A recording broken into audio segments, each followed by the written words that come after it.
Hello अनि WhatsApp everyone. So अनि आज चाहिँ हामी टक्कलार नगरकोट जान लागेको। अस्ति तपाईँहरूलाई थाहा छँदैछ मेरो प्रिभियस भिडियो हेर्नेहरूलाई तपाईँको हामी मिनी इलाम जाँदाखेरि हाम्रो नगरकोटको एकदम प्लानिङ चाहिँ क्यान्सल भएको थियो। सो अनि आज चाहिँ हामी टक्कलार 3 जना जान्छौँ। को भनेर चाहिँ अब म एकैछिनमा देखाउँछु। यो लु मेरो भ्लगमा स्वागत छ। हाम्रो के अरे मोहित, हाम्रो मोहित बुलेटवाला भर्सेस क्रस फायरवाला के भन्ने होइन। सो अनि यो चाहिँ हाम्रो फेभरेट भाइ मोहित भाइ होइन। सो अनि आज हामी चाहिँ टक्कला र मोटे म चाहिँ यसमा जान्छु। सो मोटे यसमा जान्छ। सो अनि कान्छी आमा चाहिँ आउँदै हुनुहुन्छ है। फाइनल्ली अब हामी चाहिँ अहिले चाहिँ यहाँ टक्कला र नगरकोट आइसकेको अवस्था छ। सरला र बाटो चाहिँ एकदम दामी रहेछ है गाइज। पिज भएको मामाहरु छ कि हेलमेट लगाई केही त छैन आमा। यो त गाउँ हो। ट्याक्सी पनि आउँदैछ त्यहाँ। अलि माथि नै जाने हो क्या? माथि नै जाने हो। जाऊ न जाऊ टाढा छ। यहाँ त हेर त आमा यो के हो गाउँ कि जाउँ? कस्तो दामी रहेछ राख्ने तरिका। यता कुट्छ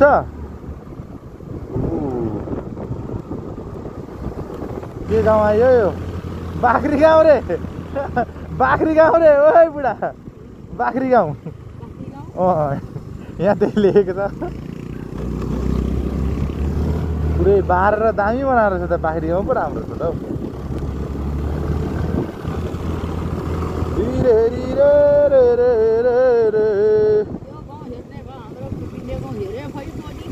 भन्ने बेला पनि भइसक्यो। हाम्रो गाउँभन्दा धेरै राम्रो छ नि यहाँ। हाम्रो गाउँभन्दा धेरै राम्रो छ नि यहाँ। बाटो पिच भएको छ। पिङ पनि रहेछ है। ओ बुढा पिङ खेल्ने हो? पिङ रहेछ त। अहिले फर्किँदा आएर खेल्नुपर्छ। बुढाङ्गै भाँच्यो भने बेकारमा।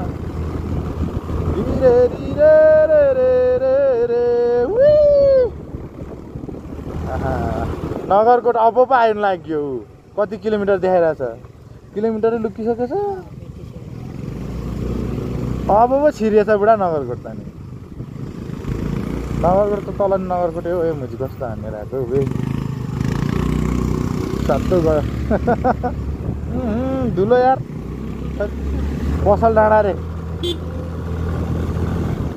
आइयो है। आइयो पसल डाँडा आइयो। कतै नपुग्दो रहेछ है घुम्तीमा त घुमाउनै नपुगेर तनाव। उकालो त यमाले खत्रै तान्छ हौ। बट्टङ टङ पारेर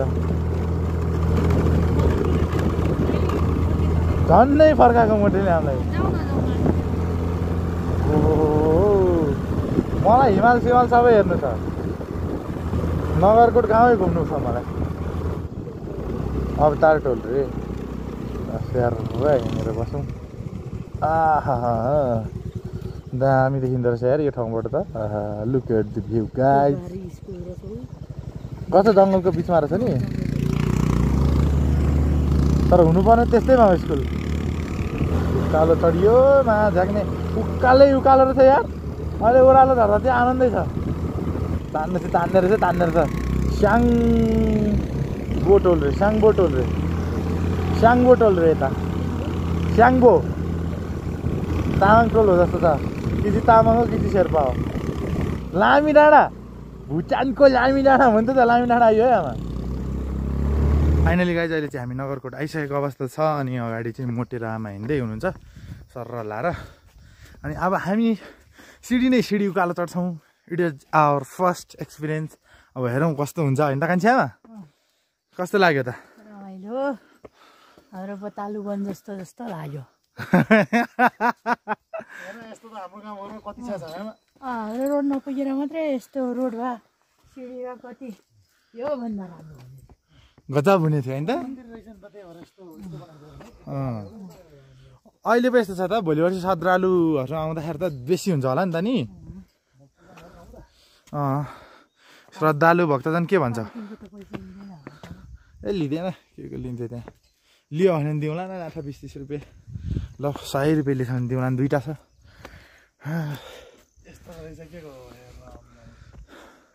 भ्यू टावर यही हो है त। ए राम्रो छैन भन्नु त भन्थे। तर ठिकै छ। केही छैन। हामीलाई त्यो राम्रो चाहिएको पनि होइन। हामी यसो चढेर हेरौँ भनेको आज हुस्सु लाएर बिग्रियो नि त। अलि अरू बेलामा आउनु जस्तै आमा। कस्तो लाग्यो त आमालाई? जिप लाइन पनि रहेछ हौ जिप लाइन चाहिँ कति पर्ने रहेछ तर टाढा पुग्नुपर्छ ल बदलिएछ मन मेरो तिम्रै चाहले सो अनि हामी चाहिँ टक्क लाएर काठमाडौँको नजिक जाने कोसिस गरिरहेको छु मै त गाइज अब चढ्नुपर्छ अरे माथि यसो गइहेरौँ अब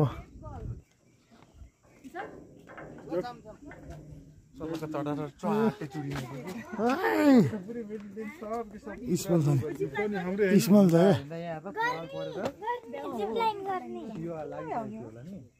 ए पुरै अब यति हेरेर यहाँ आएको होइन त जम्मा यति गाइज हामी चाहिँ अब यति हेर्न आएको यहाँ काम छैन है टक्क लाएर अब काम नभएपछि के गर्ने त यसो आउने सर्लक्क यहाँको ताल नबेतालको भ्यू हेर्ने बस्ने होइन ल सर्लक्क लाएर यहाँबाट भ्यू चाहिँ यस्तो देख्दो रहेछ है गाइज टक्क लाएर त्यो चाहिँ के हो बुढा यार ओ क्या है सर्र लाएर रोयल प्यालेस यहाँ बस्ने भनेको यहाँभन्दा बरु मैले भनेको होइन साँच्ची भनेको यहाँबाट यति हेर्नुभन्दा बरु गिद्धेको टावरमा गयो भने म योभन्दा बेसी अल्गो ठाउँ देखाउन सक्छु तर जान चाहिँ अहिले टाढा छ अरे भाइरल छैन नजिक भएको भए भाइरल हुन्थ्यो सर्लक्क लाएर एक गलत गरिएछ हेर बुढा यहाँ भनेको हाम्रो नि भगवान् छन् भने यस्तो दिन आउला भन्ने बनेर आउनु रहेछ त्यो हेर बुढा गलत कस्तो कस्तो त्यस्तो यहाँ जोडी बिना आउनु अलिक पागल हुँदो रहेछ है बुढा यार थेट भगवान् छन् भने हाम्रो नि यस्तो दिन आउला भन्ने सर्ट थाहा छैन हो त्यस्तो हुनुपर्ने रहेछ कि यसरी खर झरी हेर्नु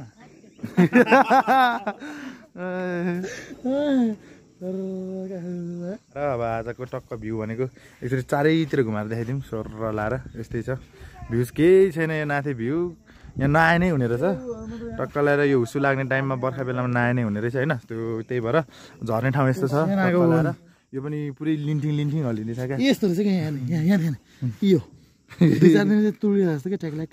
जनाको चाहिँ चढ्यो भने चुडिन्छ यार यो त है यो त चुडीहरू यो पुरै हल्लिन्छ हौ यो तलसम्म हल्लिन्छ यार मौत के चंगुल से बचना है तो इधर आओ दोस्तों यहाँ लिन्थिङ हल्लिन्छ चुडिनु लागेको छ यार चुडिन्छ होला ए भगवान यहाँ आउँदा त एकदम जोगिएर आउनु पर्ने रहेछ यार Oh my goodness. हे भगवान ऊपर जाना किसे कहते हैं और नीचे जाना कैसे कहते हैं अब समझ में आया मुझे तो लग रहा है भाई नीचे जाते जाते ऊपर जाएगा तल जाँदा जाँदै माथि पुगिन्छ जस्तो लाग्छ ओ यार लास्ट हल्लिँदो रहेछ यार यो त चुडिन्छ क्या हो मेरै पालीमा चुडियो भने के होला स्वर्ग ए बामना झर मेरी बारी होती है ना भाइ अब आने का यस्तो त हल्लिन्छ यार यस्तो खिया लागेको फल्ट पोइन्ट यहाँ घुम्नु नआरी हुन्छ गाइज यार गाइज हाम्रो मोटे बुढाको यहाँ बचकानी हरकत देखिसक्नुहुन्छ कि के गरेको होला पौडी खेलेको मान्छे हाल भेटा न कोडारो सान्ने त खान्छ आमाले लु त जाठालाई हाल नभेटाएपछि यहाँ झुन्डिन्छस् यहाँ त बाँदर भयो यो त के को हाल हुनु नि बाँदर भयो सर्र लाएर यहाँबाट ओह्रालै झर्नु पर्यो सुलुलुलु कति आनन्दको बाटो छ